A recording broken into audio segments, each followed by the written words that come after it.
Hello new moms, welcome back to episode 4 of healthy breakfast and snacks series. ఈరోజు recipe అయితే ఒక healthy మల్టీగ్రెయిన్తో dosa అయితే చూపించబోతున్నాను. చాలా అంటే చాలా హెల్దీ, పెద్దవాళ్ళకి కానీ పిల్లలకు కానీ. సో ఇంకా లేట్ చేయకుండా welcome back to our channel Amrutha Aadyasri. ఎలా ఉన్నారు, బాగున్నారా? నేనైతే చాలా బాగున్నాను. మల్టీగ్రెయిన్ దోశకి ఏమేమి కావాలో చూసేద్దాం వచ్చేయండి. నేనైతే ఫస్ట్ ఒక గ్లాస్తో మినపప్పు తీసుకున్నాను అనమాట. సేమ్ అదే గ్లాస్తో పెసలు తీసుకున్నాను. అలాగే ఒక హాఫ్ కప్పు పచ్చిపప్పు, ఒక హాఫ్ కప్పు కందిపప్పు అనమాట. మీరు ఏ కప్పుతో అయితే తీసుకుంటారో అదే కప్పుతో తీసుకోండి. మీరు ఒక కప్పు కందిపప్పు, ఒక కప్పు పచ్చిపప్పు అయినా తీసుకోవచ్చు. అలాగే నేను ఒక కప్పు రాగులు తీసుకున్నాను. మీ దగ్గర రాగులు లేవు అంటే ఒక కప్పు రాగి పిండి అయినా తీసుకోండి. తర్వాత నెక్స్ట్ అయితే ఒక కప్పు ఓట్స్, అలాగే ఒక కప్పు బ్రౌన్ రైస్ తీసుకున్నాను. మీ దగ్గర నార్మల్ రెగ్యులర్ రైస్ ఉన్నా పర్వాలేదు. అలాగే మీరు జొన్నలు కూడా తీసుకోవచ్చు దీనిలో. అలాగే ఎనీ మిల్లెట్స్ తీసుకోవచ్చు అనమాట, మీ ఇష్టము. ఈ పప్పులు, మిల్లెట్స్ ఇవన్నీ కూడా సేమ్ మీరు ఏ కప్పుతో అయితే తీసుకుంటారో అదే కప్పు క్వాంటిటీ అయినా తీసుకోవచ్చు అనమాట. ఓకేనా. తర్వాత ఒక స్పూను మెంతులు యాడ్ చేశాను. ఇప్పుడు వీటన్నిటిని మంచిగా కడుక్కోండి. కడిగేసి ఓవర్ నైట్ సోక్ చేయాలన్నమాట. మీకు ఏ ఇష్టం ఉంటే, ఏ పప్పులు ఇష్టం ఉంటే ఆ పప్పులు యాడ్ చేసేసుకోండి. ఒకవేళ ఏదైనా లేకపోయినా నేను చూపించిన వాటిల్లో అవి స్కిప్ చేసేసి మిగతావైనా యాడ్ చేసేసుకోవచ్చు అనమాట. ఇలా ఓవర్ నైట్ సోక్ అయిన తర్వాత ఇలా ఉంటుంది. సో మెత్తగా మిక్సీ జార్లో వేసేసుకొని గ్రైండ్ చేసుకోండి. మీ దగ్గర గ్రైండర్ ఉంటే ఇంకా బెటర్ అనమాట. నా దగ్గర మిక్సీ ఉంది కాబట్టి నేను మిక్సీ యూజ్ చేస్తున్నాను. చూసారు కదా, ఈ విధంగా రుబ్బుకోవాలి. మీరు రాగి పిండి అని చెప్పాను కదా, రాగులు లేనప్పుడు ఇలా ఈ స్టేజ్లో మీకు రాగి పిండి వేసేసుకొని కలుపుకుంటే బెటర్ అనమాట. ఇంకా మిగిలిన పప్పులన్నీ కూడా ఇలాగే మిక్సీ జార్లో వేసేసి రుబ్బుకొని పక్కన పెట్టేసుకున్నాను అనమాట. ఇది కూడా మనకి ఓవర్ నైట్ అయితే ఫర్మెంట్ అవ్వాలి, మనకి మంచిగా పులవాలన్నమాట. అప్పుడు దోశ అనేది చాలా టేస్టీగా వస్తుంది, క్రిస్పీగా వస్తుంది అనమాట. ఈ దోశ అయితే తప్పకుండా ట్రై చేయండి. మీరు పిల్లలకు ఒక్కరికే సపరేట్గా చేయాల్సిన అవసరం లేదనమాట. హ్యాపీగా అందరూ తినొచ్చు. ఎందుకంటే దీంట్లో అన్ని రకాల పప్పులు ఉన్నాయి. మంచి హై ప్రోటీన్ ఉన్న దోశ అనమాట ఇది. మీరు హ్యాపీగా బ్రేక్ఫాస్ట్లో పెట్టుకోవచ్చు.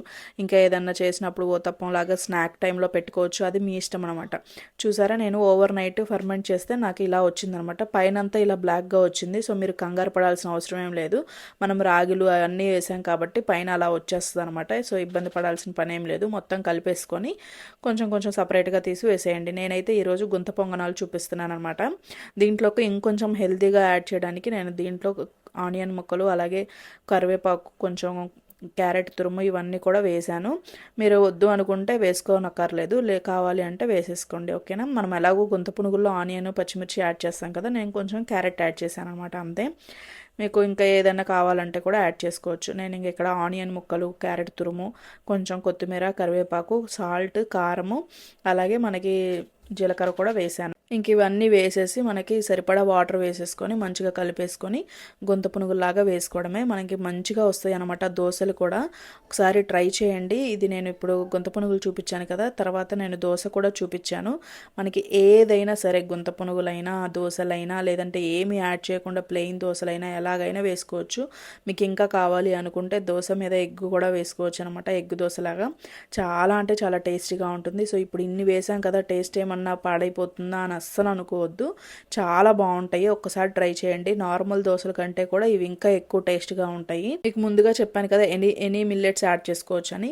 నేను ఇక్కడ రాగులు వేసాను కదా, రాగులు, జొన్నలు, అలాగే కొర్రలు, సామలు, ఇలా మిల్లెట్స్ ఉంటాయి కదా, అవి కూడా వేసుకోవచ్చు. అసలు ఎంత మెత్తగా వచ్చినాయి అంటే గుంత పునుగులు కూడా, దోశలు కానీ చాలా మెత్తగా వచ్చినాయి. హ్యాపీగా తింటారు. ఒకసారి ట్రై చేసి మీరు అసలు ట్రై చేశారా లేదా అనేది, తిన్నారా లేదా అనేది నాకు కామెంట్ చేయండి. అవును, అసలు ఎలా అనిపిస్తున్నాయి ఈ బ్రేక్ఫాస్ట్ స్నాక్ సిరీస్ నాకు ఒక కింద కామెంట్ చేసి చెప్పండి. బాగున్నాయా, మీకు అసలు ఏమన్నా యూజ్ అవుతున్నాయా లేదా నాకు కింద కామెంట్ చేస్తే నాకు తెలుస్తుంది అనమాట. నేను ఇక్కడ దోశ కూడా వేసి చూపిస్తున్నాను చూడండి. చాలా పల్చగా కూడా వస్తుంది దోశ. మీరు ఏం కంగారు పడాల్సిన పని లేదు.